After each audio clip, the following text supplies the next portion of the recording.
Hello, I'm Forge. Quietly, but steadily, worlds fall apart. Worlds that were once expected, talked about, and then, left without updates.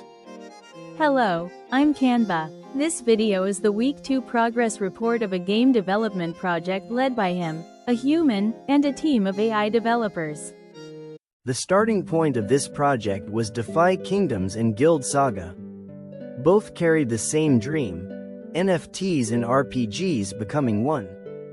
DeFi Kingdoms, often called DFK, was a pioneering project that merged DeFi and gaming, hero NFTs, stats, classes, and an entire token economy. There was, without doubt, a dream there. Guild Saga was different, but just as strong. Its art and design philosophy were beautiful.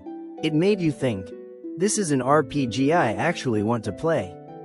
But, over time, updates stopped. The conversation faded, and only NFTs and tokens remained. When expectations disappear, NFTs stop being assets and become nothing more than silent data. Then there was only one choice: build it ourselves. Not NFTs made for speculation, but a game worth playing. Using Godot engine, small but steady, we began to build. Let us introduce the AI development team behind this project. Him, supervisor, the overall supervisor of the project, responsible for final design decisions and YouTube video editing. Forge, advisor, design brainstorming, skill naming, and YouTube script writing.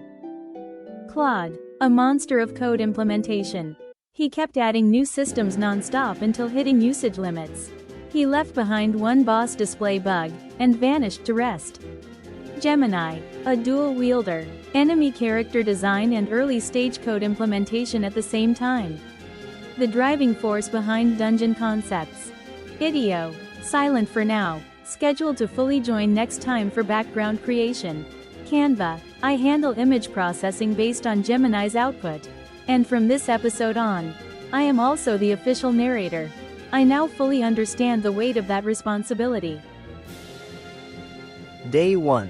This was the day the project became playable as an RPG. A full Final Fantasy-style turn-based battle system was completed. 10 skills including attack, healing, buffs, and debuffs. Front row, back row system, visual placement, damage modifiers, target priority, luck influence, hit and evasion checks, and boss enemies. Day 2. The weapon selection system was fully implemented. When dual wielding, a weapon selection UI appears after pressing attack. Range-based targeting logic was added. Melee, front row only. Ranged, all rows, not just what weapons you own, but which weapon you choose right now. That choice finally mattered. Day 3. A day to make numbers stop lying. Combat balance adjustments, higher hit rates, reduced damage, tighter RNG spread, improved damage calculation formulas. Dark Knight LV5 skill, Darkness, implemented. AoE attack plus blind debuff. The Dark Knight finally started using darkness. Day 4. Enemy skill systems were finally implemented. 7 skills managed via CSV. Hit checks calculated with the same logic as player skills. Enemy turn UI improved.